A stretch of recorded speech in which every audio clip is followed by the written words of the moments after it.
Hi guys, can you recall all the updates concerning the tit for tat going on between the United States and Iran that I've been giving you here for weeks? Anyways, it has resulted in a full-blown war. So stay with me to learn more. Welcome to the week 5 and 6 of State of Global Peace 2026 series, where you get all the highlights of all events going on pertaining peace and security in the world. This week, I'll be giving you the major highlights that took place in the past 2 weeks, that week 5 and week 6. So stay with me to get all the tea. So, if you are lost on the series of events that has happened before now between Iran and the United States, you have to check previous videos on this page to catch up. For today, I'll be giving you highlights from the past 2 weeks that led to the outbreak of the war. So, from the last time, the peace talks that took place between the United States and Iran, mediated by Oman, continued on the fifth week at Switzerland. Similarly, no resolve was made. So another peace talk also took place on the sixth week, which was 22nd or 26th rather of February. Oman noted that progress seemed to be made. But here is the thing. So barely 2 days after Oman had noted that the peace talk going on between the United States and Iran was making progress, the United States, in coordination with Israel, carried out series of airstrikes on Iran. So the attack, which was tagged Operation Epic Fury, according to the United States President, said it is aimed to protect the US interests against the Islamic regime that has funded terrorist groups across the Middle East in the last 40 years. President Trump also said the nuclear program that was going on in Iran is a threat to international security, and that Iran was not willing to stop the ongoing nuclear program during the negotiation talks between both countries. In retaliation, Iran also carried out several airstrikes on countries with US military bases. Countries like Bahrain, Kuwait, Qatar, and the UAE were targeted. Military bases were targeted in these countries, as well as airports and hotels. This led to about 8 countries in the region shutting down their airspaces to protect and minimize the escalation of attacks. So after the airstrikes on Iran, the US president, alongside the Israeli president, announced that the Iran president had been killed in the strike. This claim was, however, denied by the Iranian authority.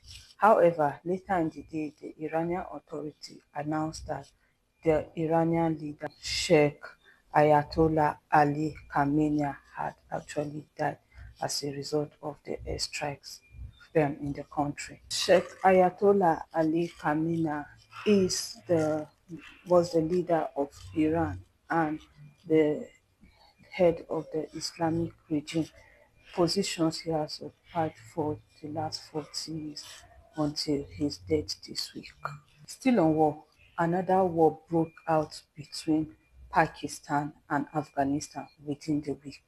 Okay, so Pakistan carried out several airstrikes on an armed group operating around Afghanistan border, claiming the group has been responsible for several attacks going on in Pakistan, particularly the mosques, the suicide bombing on a mosque that took place recently in the country. So, according to the Pakistani military, the attack was on hideouts of the Pakistan Taliban group, also known as TTP, who use Afghanistan to launch attacks on Pakistani territory.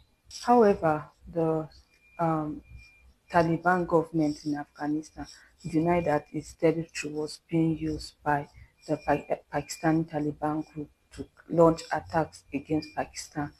It noted that the attack that Pakistan carried out instead affected civilian communities, particularly schools and homes, killing several civilians, noting that the attack by Pakistan was a violation of its airspace sovereignty.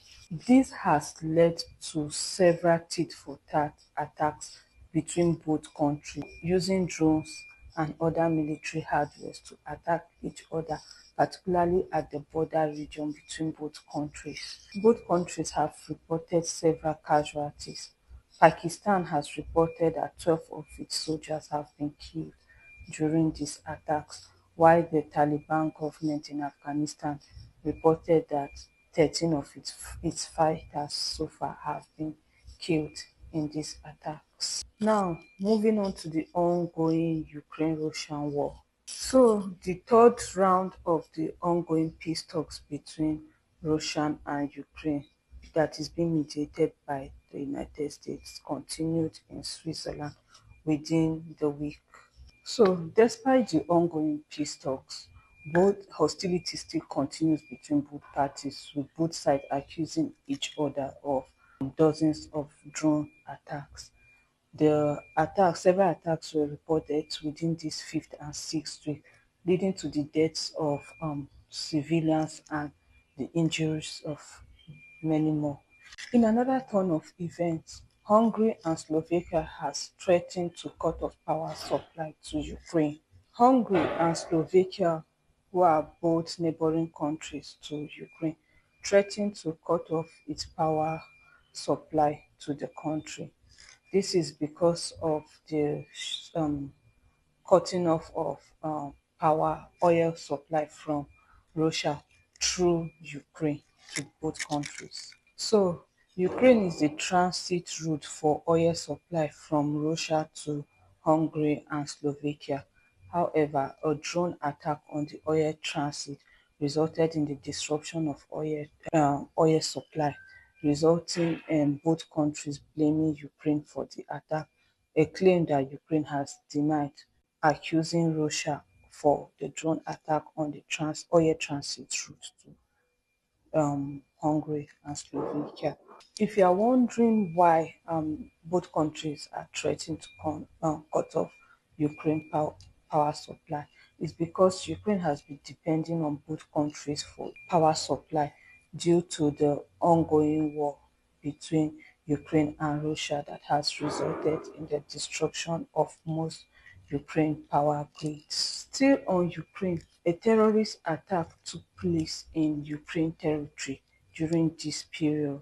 There was a terrorist attack in Lviv in the western area of Ukraine.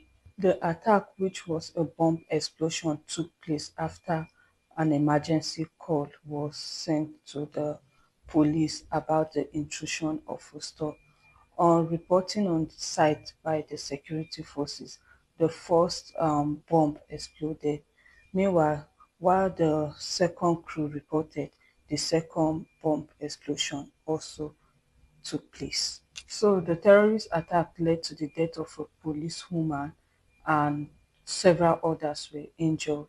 It was the Ukrainian authority that reported the incident as terrorist attack, although it noted that perpetrators have not yet been identified. Despite this, there's still an ongoing war between Ukraine and Russia, but no link has so far been made between the war and the terrorist attack that took place. Going back to the United States, the US president has announced a worldwide increase in tariff. The announcement was made by President Trump that there will be an increase in worldwide tariff from 10 to 15% on all imports going into the United States. So President Trump announced the increase in worldwide tariff in reaction to the US Supreme Court vote against his use of tariff threat as a tool for diplomacy. The US Supreme Court noted that the use of tariff by President Trump was illegal as it is reserved for only national emergencies and requires Congress approval before international imports can be imposed and not to be used during periods that are not actually as a result of national emergencies. Now, moving on to the Board of Peace. So, the Board of Peace had its first meeting in Washington in week 5. So, 50 countries were in attendance at the first Board of Peace meeting. 27 of these countries are already members of the Board of Peace, while the remaining went mostly as observers, including the European Union. So during the Board of Peace meeting, President Trump, who is also the chairman of the board, announced that 9 members of the board have pledged a combined sum of $7 billion for relief in Gaza. So if you don't know about the Board of Peace or you are hearing about the Board of Peace for the first time, the Board of Peace was constituted in January. Initially, it started as Gaza Board of Peace to aid the reconstruction of Gaza as part of the ceasefire agreement with Israel. However, the mandate of the Board of Peace has now expanded to be an international organization that ensures stability of areas that are affected by conflicts globally. Membership into the Board of Peace so far is strictly by invitation from the chairman of the Board of Peace, who is also the President of the United States. So, yeah, these are the major events that took place in week 5 and week 6 on the state of global peace. You can also click on the link to read more on other events that happened within this period that was not covered in this video. Also, join me again in week 7 to learn more on events that will be unfolding within this coming week as regards to the state of global peace. See you again in week 7. Bye bye for now.